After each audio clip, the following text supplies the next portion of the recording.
नमस्कार।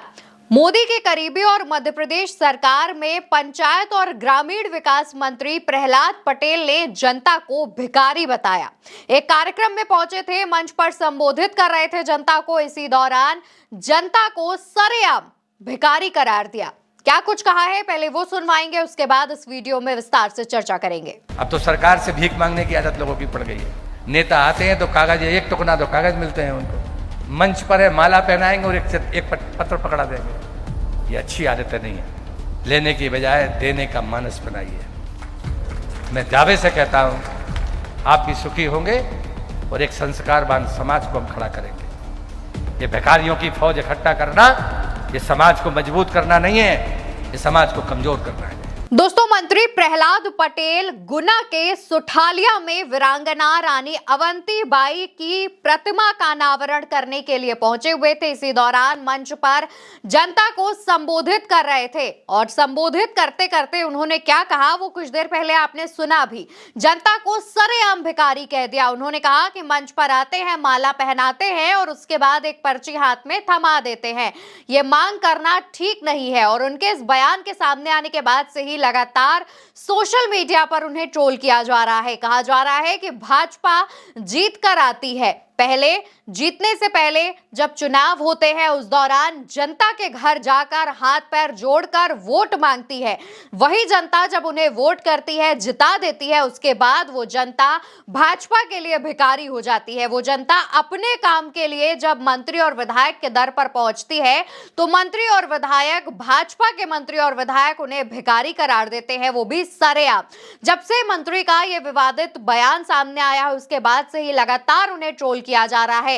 इस पर कांग्रेस के भी ऑफिशियल अकाउंट से पोस्ट किया गया है। कांग्रेस क्या लिखती है वो भी हम आपको बताते हैं। दोस्तों, कांग्रेस अपने ऑफिशियल अकाउंट से पोस्ट करती है और लिखती है, जनता को सरकार से भीख नहीं मांगनी चाहिए, ये गंदी बात है। ये कहना है मध्य प्रदेश की बीजेपी सरकार में मंत्री प्रहलाद सिंह पटेल का।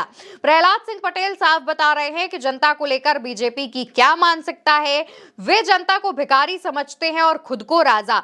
ये वही मानसिकता है जो नरेंद्र मोदी की है। बता दें कि प्रहलाद सिंह पटेल नरेंद्र मोदी के चहेते नेता हैं और उनके मन की बात को जन जन तक पहुंचा रहे हैं। शर्मनाक।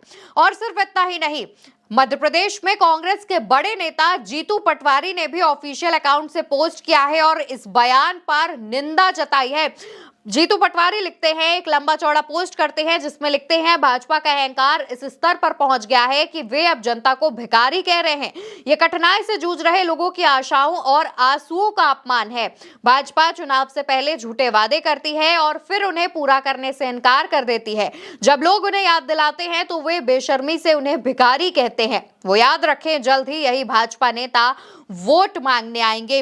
दोस्तों, लगातार सोशल मीडिया पर मंत्री के इस बयान की क्लिप को वायरल करके यही कहा जा रहा है कि जब आप वोट मांगने आते हैं तब हाथ पैर जोड़कर जनता से विनती करते हैं कि इस बार वोट भाजपा को दीजिए।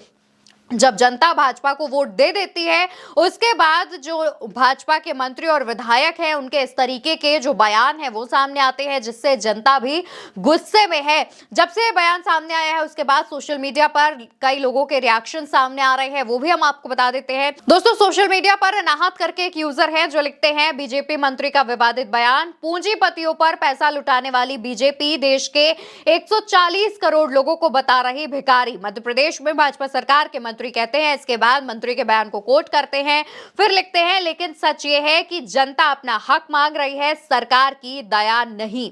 इसके बाद दोस्तों, कांग्रेस के एक और नेता कार्यकर्ता है जो लिखते हैं, मध्य प्रदेश में भाजपा के मंत्री नहीं, उनका अहंकार बोल रहा है। जनता को सरकार से भीख मांगने की आदत पड़ गई है। ये बयान कोट करते हैं, फिर लिखते हैं, जब सत्ता का नशा सिर चढ़कर बोलता है तो जनता जनार्दन भिखारी ही नजर आती है। इसके अलावा दोस्तों, कृष्णकांत एक वरिष्ठ पत्रकार है, लिखते हैं, मध्य प्रदेश में भाजपा के मंत्री का अहंकार देखो। कह रहे हैं जनता को सरकार से भीख मांगने की आदत पड़ गई है। इन्हें लगता होगा कि देश के सारे संसाधन इनके पिताजी का है जिससे ये जनता को भीख में दे रहे हैं। सत्ता का नशा सिर चढ़कर बोल रहा है। इसके अलावा दोस्तों, आरजेडी प्रवक्ता प्रियंका भारती का भी इस पर पोस्ट सामने आता है। प्रियंका भारती लिखती है, लोगों को सरकार से भीख मांगने की आदत पड़ गई है। माला पहनाने आते हैं तो कागज देकर जाते हैं। भिखारियों की फौज तैयार हो गई है। लेने के बजाय देने का मन बनाइए। पूरा जो बयान बयान है, कोट करके लिखती है। इसके आगे लिखती है, मंत्री जी को माला पहनाइए, पंखा झुलाइए, हाथ पैर दबाइए, बस काम मत कराइए, इनको दुख होता है।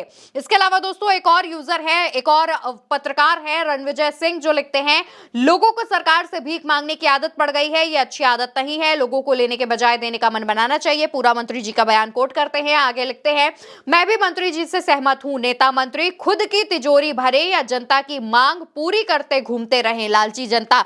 उनका जब ये तंज सामने आता है, तमाम लोग इस पर भी कह रहे हैं कि काफी करारा तंज जो है वो भाजपा सरकार पर रणविजय ने किया है। लेकिन दोस्तों जिस तरीके से भाजपा के तमाम विधायक और मंत्रियों के बयान वायरल होते हैं, इससे एक बात तो साफ है कि भाजपा के यही विधायक जब प्रत्याशी बनते हैं, लोगों के घर पर जाकर वोट मांगते हैं, हाथ पैर जोड़कर वोट मांगते हैं, और जब ये सरकार में आ जाते हैं तो उनकी तानाशाही कुछ इस कदर हावी होती है, उनके ऊपर अहंकार इस कदर हावी होता है कि वो जनता को भिखारी कह देते हैं। दोस्तों ये कोई पहला मामला नहीं है, लगातार भाजपा विधायकों के ऐसे कई बयान सामने आते हैं जहां पर वो जनता को कुछ इस तरीके से ही संबोधित करते हैं, जनता को कुछ ऐसा ही नया नया टैग देते हुए नजर आते हैं। अब मध्य प्रदेश के मंत्री प्रहलाद पटेल का जब ये बयान सामने आया है, उसके बाद से ही लोग ना सिर्फ प्रहलाद पटेल बल्कि मोदी सरकार को भी और खुद प्रधानमंत्री मोदी को भी ट्रोल कर रहे हैं। बताया जा रहा है कि मोदी के काफी करीबी है प्रहलाद पटेल। अब देखना होगा कि इस बयान के सामने आने के बाद क्या भाजपा की तरफ से इस पर कोई सफाई सामने आती है, या फिर भाजपा उनके इस बयान पर खुद माफी मांगती है, या फिर मंत्री को माफी मांगने के लिए कहती है। लेकिन अभी तक इस पर भाजपा की तरफ से कोई भी एक्शन नहीं लिया गया है। आपकी इस पर क्या राय है, उसका जवाब कमेंट सेक्शन में बताइएगा। प्रहलाद पटेल के इस बयान पर आप क्या कहना चाहते हैं, इस बयान पर आपका क्या रिएक्शन है, उसका जवाब भी कमेंट सेक्शन में बताते हुए जाइएगा और चैनल को सब्सक्राइब करिएगा।